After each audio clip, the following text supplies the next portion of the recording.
भरपूर असे स्टॅच्यू आपल्याला इकडे पाहायला मिळतात। तुम्ही इथे जर आला तर तुमचं मन एकदम थक्क होऊन जाईल। चला आता आपण दर्शन करण्यासाठी जाऊया। लगेचच कालभैरवाचे दर्शन करायला येतील गड कालिका माता मंदिर। मग आम्ही गेलो स्थिरमन गणेश मंदिरामध्ये। सांदीपनी आश्रम आम्ही गेलो श्री मंगलधाम मंदिरामध्ये।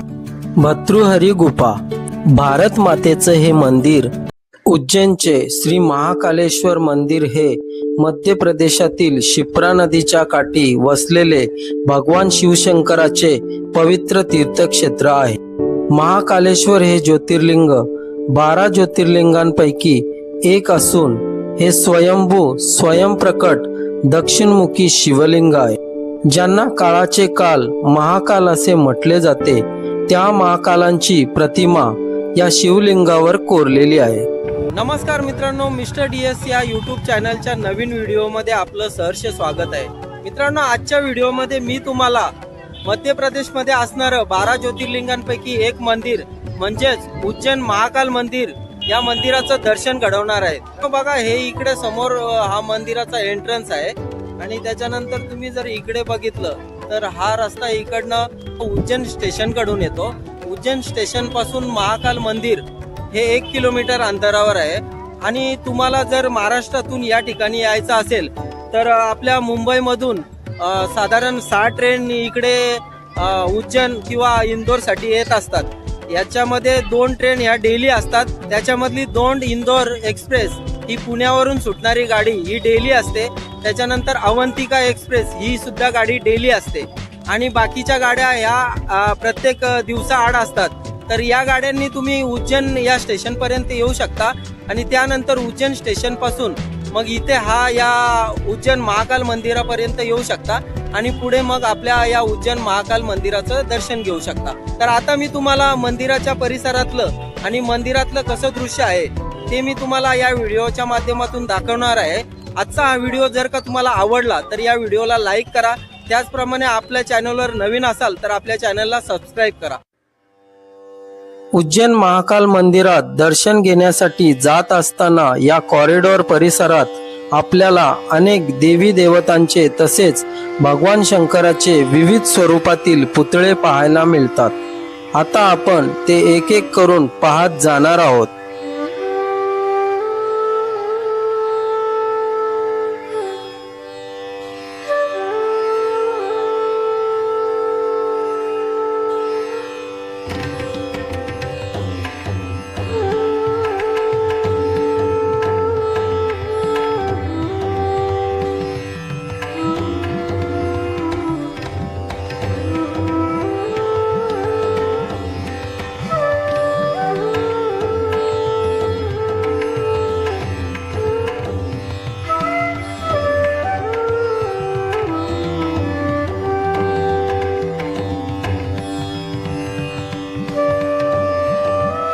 या उज्जैन महाकाल मंदिराच्या परिसरात भरपूर असे स्टॅच्यू आपल्याला इकडे पाहायला मिळतात।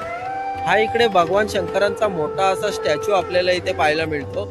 हा आपण स्टॅच्यू पाहूया आणि त्यानंतर अजून जे काही स्टॅच्यू आहेत ते सुद्धा पाहूया।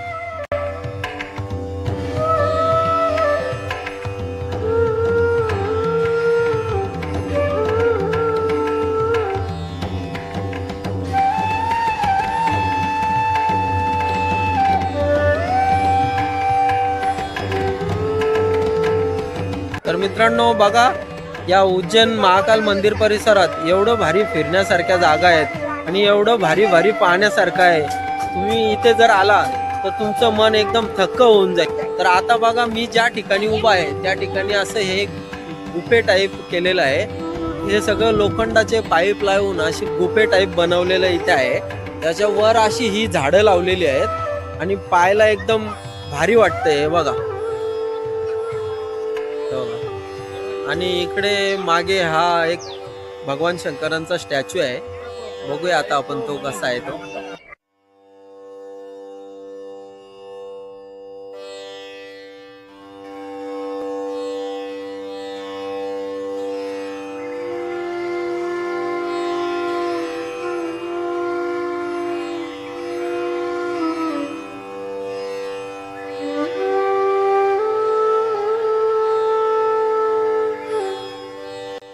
ही बघा मित्रांनो, ही आहे शिप्रा नदी आणि या शिप्रा नदीच्या किनाऱ्यावरच आपल्याला इकडे या बाजूला उज्जैन मधलं हे महाकाल मंदिर आपल्याला इकडे पाहायला मिळतं. आता आपण महाकाल मंदिरात जाणार आहोत आणि तिकडे दर्शन करणार आहोत.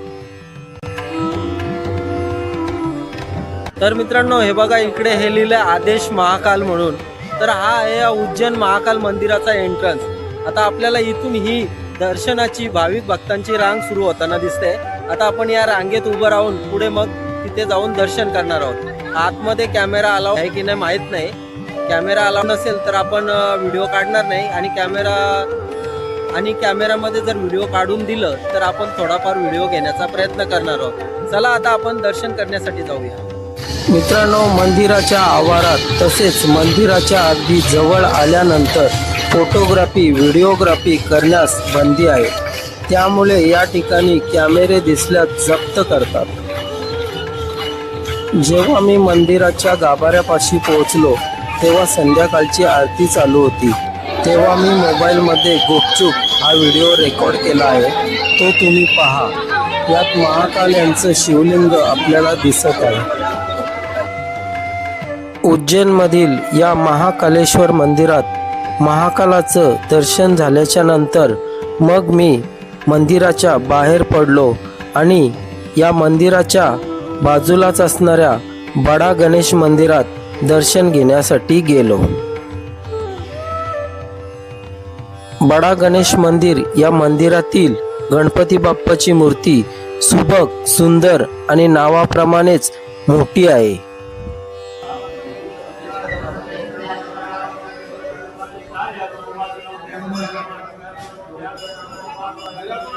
तर मित्रांनो, आता आपलं इथे हे उज्जैन महाकाल मंदिराचं दर्शन झालेलं आहे.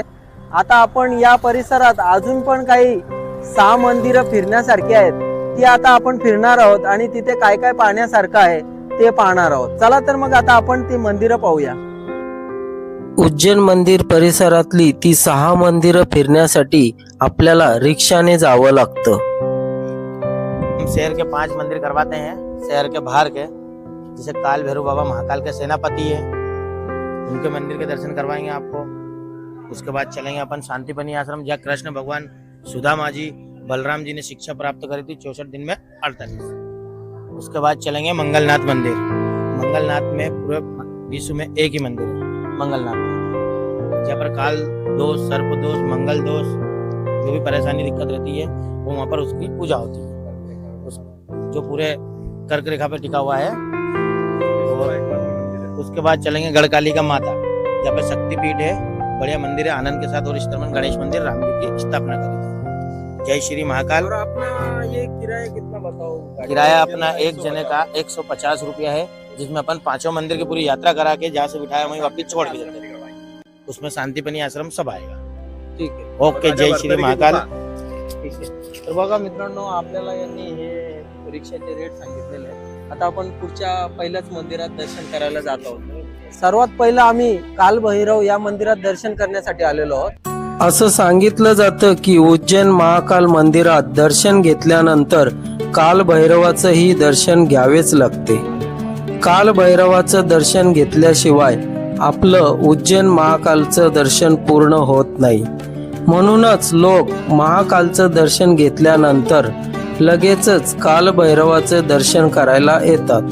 त्यामुळे दुपारी येथे प्रचंड गर्दी असते. काल भैरव हे भगवान शंकराचंच एक रौद्र रूप आहे आणि या काल भैरवाला दारूचा प्रसाद अर्पण केला जातो. आणि असं सांगितलं जातं की मूर्तीच्या तोंडाजवळ दारू नेताच ती अदृश्य होते. काल भैरवाचं हे मंदिर 6000 वर्ष जुनं असून याला उज्जैनची पालक देवता म्हणून मानलं जातं. काल भैरव मंदिराच्या आवारात असे लोक या ठिकाणी असे हे दोरे बांधतात. हे आपली इच्छा मनातली बोलून इथे हे असे दोरे बांधले जातात, मग आपली इच्छा पूर्ण होते असे लोकांचा समज आहे. इथे काल भैरव मंदिरात दर्शन करण्यासाठी काही भाविक सुद्धा आलेले आहेत. यूपी अलीगढ़ हर महीने आता हूँ. बहुत बढ़िया, बहुत बढ़िया. इकडे हा कालभैरव मंदिराचा परिसर आहे. इथलं आपलं दर्शन झालेलं आहे. आता आपण पुढचं मंदिर बघणार आहोत. कालभैरवाचं दर्शन घेतल्यानंतर आम्ही गेलो श्री गडकालिका माता मंदिरात. उज्जैन मधील गडकालिका माता मंदिर हे अत्यंत प्राचीन आणि जागृत शक्तिपीठ मानले जाते. शिप्रा नदीच्या किनाऱ्यावर वसलेले हे मंदिर महाभारताच्या काळातील असून देवी सतीचे येथे ओठ पडले होते असे सांगितले जाते. ही देवी महाकवी कालिदास यांची आराध्य दैवता असून देवीचे हे मंदिर तांत्रिक साधकांसाठी एक प्रमुख केंद्र मानले जाते. कालिका मातेचे हे मंदिर कालेघाट भागातील एका लहान टेकडीवर म्हणजेच एका गडावर बांधले असल्याने याला गड कालिका मंदिर असे म्हटले जाते. गड कालिका मातेचे हे मंदिर उज्जैन महाकालेश्वर मंदिरापासून 3 किलोमीटर अंतरावर आहे आणि ही प्रत्येक मंदिरे एकमेकांपासून 2 ते 3 किलोमीटर अंतरावर आहेत. गड कालिका माता मंदिरात दर्शन घेतल्यानंतर मग आम्ही गेलो स्थिरमन गणेश मंदिरामध्ये. स्थिरमन गणेश मंदिर हे मंदिर चंचल मन शांत आणि एकाग्र करण्यासाठी प्रसिद्ध असलेले एक प्राचीन मंदिर आहे. असे म्हटले जाते की या मंदिरात राम, सीता आणि लक्ष्मण यांनी एकेकाळी वास्तव्य केले होते. प्रभू रामांच्या काळात सीतेने रामाचे मन स्थिर करण्यासाठी या ठिकाणी गणेशाची स्थापना केली होती अशी एक आख्यायिका आहे. या मंदिरात दर्शन आणि पूजा केल्याने आपलं मन शांत होतं आणि मानसिक स्थिरता मिळते अशी भाविकांची श्रद्धा आहे. स्थिरमन गणेशाचे दर्शन केल्यानंतर आम्ही गेलो सांदीपनी आश्रमात. सांदीपनी आश्रम हे भगवान श्रीकृष्ण, बलराम आणि सुदामा यांचे गुरु सांदीपनी ऋषींचे एक प्राचीन गुरुकुल आहे. महर्षी संदीपनी आश्रम या ठिकाणी छान छान अशी मंदिर आहेत. त्यामधलं हे श्रीकृष्ण बलराम विद्यास्थळ. या सांदीपनी आश्रमामध्ये भगवान श्रीकृष्ण, बलराम आणि सुदामा यांनी विद्येचा अभ्यास केला होता.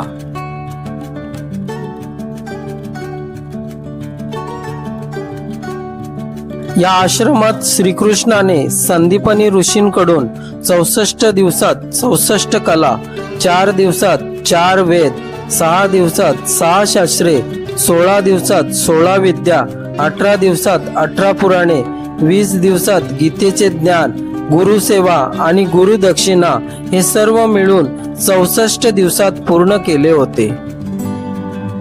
या सांदीपनी आश्रमात भरपूर साऱ्या गोष्टी पाहण्यासारख्या आहेत. त्यातील हा एक छोटासा तलाव आपल्याला इथे दिसत आहे. सध्या या ठिकाणी भगवान श्रीकृष्ण, सुदामा, बलराम आणि सांदीपनी यांच्या मूर्ती ठेवल्या आहेत आणि या जागेला मंदिराचे स्वरूप प्राप्त झाले आहे. म्हणूनच या आश्रमाला आपण 4थं मंदिर म्हटलं आहे. सांदीपनी आश्रम पाहून झाल्यानंतर आम्ही गेलो श्री मंगलधाम मंदिरामध्ये. मंगलधाम मंदिर. मंगलधाम मंदिर हे महादेवाला समर्पित असून पौराणिक कथेनुसार असे म्हटले जाते की एका राक्षसाशी लढताना महादेवाच्या घामाचा एक थेंब इथे पडला आणि त्यामुळे या ठिकाणी शिवलिंग आणि मंदिर निर्माण झाले. या ठिकाणी मंगल ग्रहाचा जन्म झाला म्हणून उज्जैन शहराला महादेवाचे शहर असेही म्हणतात. या मंदिरात भात पूजेला विशेष महत्त्व आहे. मंगल ग्रहाचे परावर्तित किरण या ठिकाणी पडतात व कर्क वृषभ देखील या ठिकाणाहून जाते. त्यामुळे या मंदिरात असणाऱ्या शिवलिंगावर भात आणि दयाचा लेप लावून ही पूजा केली जाते, ज्याच्यामुळे मंगल ग्रहाची उष्णता शांत होते असे मानले जाते. या मंदिरात मंगल दोष निवारण्यासाठी लोकांकडून अनेक प्रकारचे यज्ञ तसेच पूजा अर्चा केल्या जातात. आता आपल्याला इथे पंडितजी बसलेले आहेत. या मंगल ग्रहाच्या शांती पूजेविषयी थोडक्यात सांगतील. जय श्री महाकाल. मैं उज्जैन से दीपक शर्मा, दीपक गुरु पंडित जी। ये जो उज्जैन है ये अवंतिका नगरी के नाम से प्रसिद्ध है पौराणिक कथाओं में। यहाँ पर जो नवग्रहों में से जो चतुर्थ जो ग्रह है ना, तीसरे जो ग्रह है भगवान महामंगल के नाम से प्रसिद्ध है। इनकी यहाँ पर जन्मभूमि है। जिसकी पत्रिका जन्म पत्रिका में कोई मांगलिक दोष बना रहता है तो उस दोष के लिए यहाँ पर भात पूजन होती है। भगवान अंगारेश्वर महादेव महामंगल पर भात पूजन की जाती है। इससे जो मंगल दोष जो बना रहता है उसको हम दोष नहीं कहेंगे, उसको योग कहेंगे, क्योंकि मंगल योग होने से जीवन में बहुत सारी अच्छी पॉजिटिविटी भी है ना। पर आजकल क्या करते हैं लोग, दोष समझते हैं, दोष नहीं योग है ना। इस योग की यहाँ पर शांति होती है। यहाँ पर मंगल जो ग्रह है उनका जन्म ग्रह है, जन्म स्थान है। भगवान अंगारेश्वर महादेव 84 महादेवों में से मूर्ति के 43 नंबर के जो शिवलिंग है ना, भगवान ने स्वयं वहाँ पर भगवान मंगल ने भूमि के द्वारा उनका जन्म हुआ, भूमि से में से उनको वो प्रकट हुए। भगवान शंकर उनके पिता स्वरूप है। यहाँ पर पूजा करने से मंगल की शांति होती है, सभी मंगल दोष निवारण होता है। जय श्री माता। मंगलधाम मंदिरात दर्शन करून झाल्यानंतर आम्ही गेलो राजा भर्तृहरी गुफा पाहण्यासाठी। भर्तृहरी गुफा हे अत्यंत शांत आणि ऐतिहासिक धार्मिक स्थळ आहे। या ठिकाणी उज्जैनचा राजा विक्रमादित्यचा मोठा भाऊ राजा भर्तृहरी याने 12 वर्ष तपश्चर्या केली होती।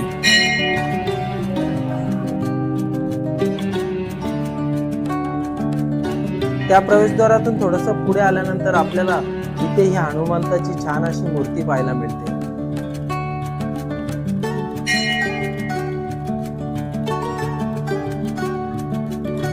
इथे सुद्धा एक काल भैरवाचं मंदिर आहे छोटंसं, आणि इकडे हे वीर वेताळ मूर्ती दिसते आपल्याला।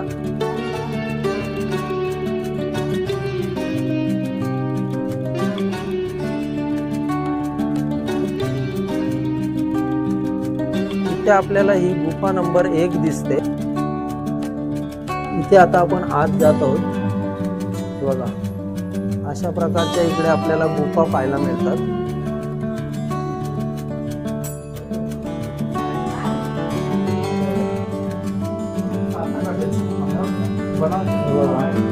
अशा पद्धतीचे आपल्याला इकडे ह्या गुफा पाहायला मिळतात। हा इकडे आत जाण्याचा मार्ग आहे।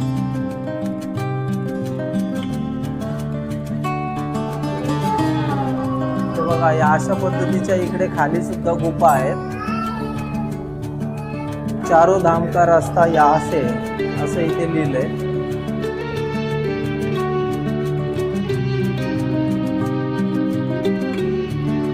पौराणिक कथेनुसार भर्तृहरी राजाने आपली राणी पिंगळा हिने केलेल्या फसवणुकीमुळे ते विरक्त होऊन त्यांनी राजत्याग केला व ते नाथपंथी साधू झाले। भर्तृहरी राजा यांनी काही दिवसानंतर याच गुहेत राहून नीती शतक, शृंगार शतक आणि वैराग्य शतक यांसारख्या प्रसिद्ध ग्रंथांची रचना केली। हे ठिकाण नाथ संप्रदायाचे एक महत्त्वाचे केंद्र मानले जाते।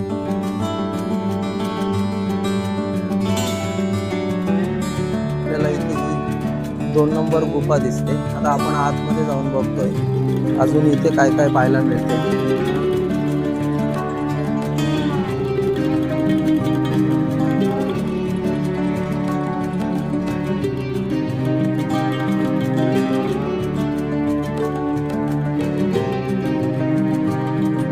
या ठिकाणी जमिनीखाली 3 गुफा असून गुफा खूप अरुंद आहेत। या गुफांमध्ये भर्तृहरीची मूर्ती आणि नाथ संप्रदायातील साधूंची ध्यानाची साधने आहेत।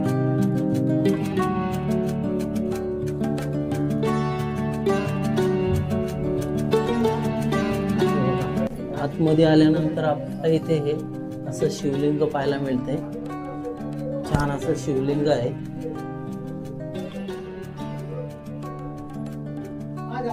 आता हे आपलं इथे 2 नंबर गुफेचं दर्शन झालेलं आहे।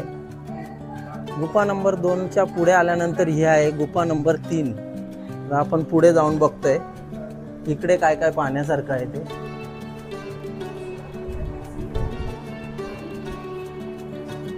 हे बघा. ही माँ हिंगलाज देवीची मूर्ती आहे आणि इकडे पुढे सुद्धा आपल्याला काही मूर्ती दिसत आहेत, त्या आता आपण पाहणार आहोत. श्री योगी पावननाथजी आणि श्री योगी विचारनाथजी. 3 नंबर गुफा पाहून झाल्याच्या नंतर आपल्याला इथे हा एक परिक्रमा मार्ग दिसतोय, याची आपण इथे परिक्रमा करू शकतो. हे बघा, इथे हे भिंतीमध्ये आपल्याला अशा मूर्ती दिसत आहेत. श्री सत्यनाथजी, त्याच्यानंतर इकडे हे श्री संतोषनाथजी, त्याच्यानंतर हे आचंबेनाथजी, कत्थडनाथजी, त्याच्यानंतर मच्छिंद्रनाथजी आणि हे गोरक्षनाथजी. अशा प्रकारच्या इथे मूर्ती आहेत. आणि ही परिक्रमा आपण पाहिली. ही परिक्रमा या महायोगी शंभू यती श्री गुरु गोरक्षनाथ यांच्या या मंदिराला ही परिक्रमा केली जाते.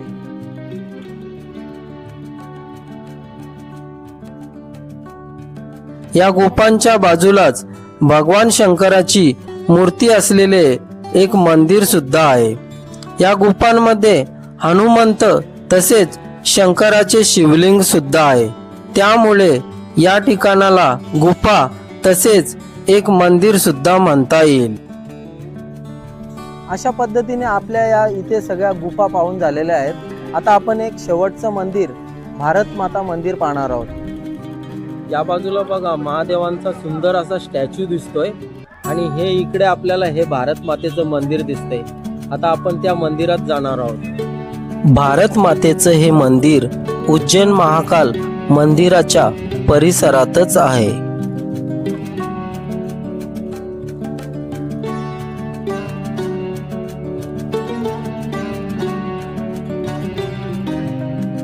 तर मित्रांनो, हे आहे भारत माता मंदिर.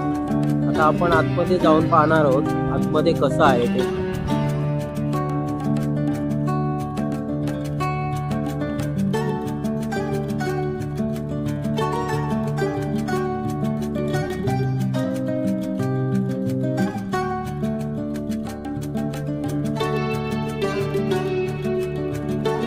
तर बघा मित्रांनो, छान असा भारत मातेचा पुतळा आपल्याला इथे उभारलेला दिसतोय.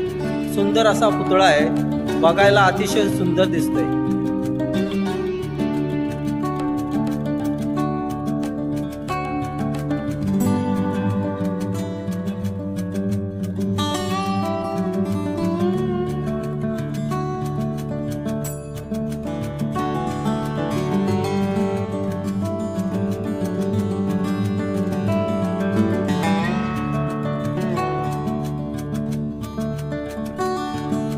तर आता आपलं इथे हे भारत माता मंदिर पाहून झालेलं आहे. आता आपण इथे एक गार्डन आहे ते पाहूया.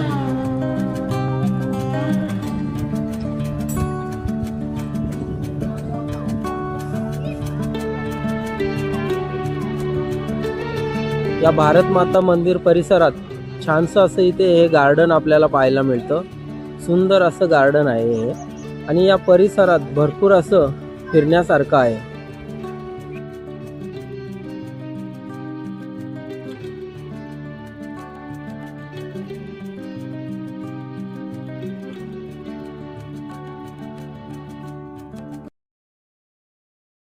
तर मित्रांनो बघा, इकडे हे महाकाल मंदिर आहे आणि आम्ही आतमध्ये जाऊन दर्शन वगैरे आमचं झालेलं आहे. आणि हा बघा, इकडे आमचा सगळा 15 जणांचा ग्रुप आहे.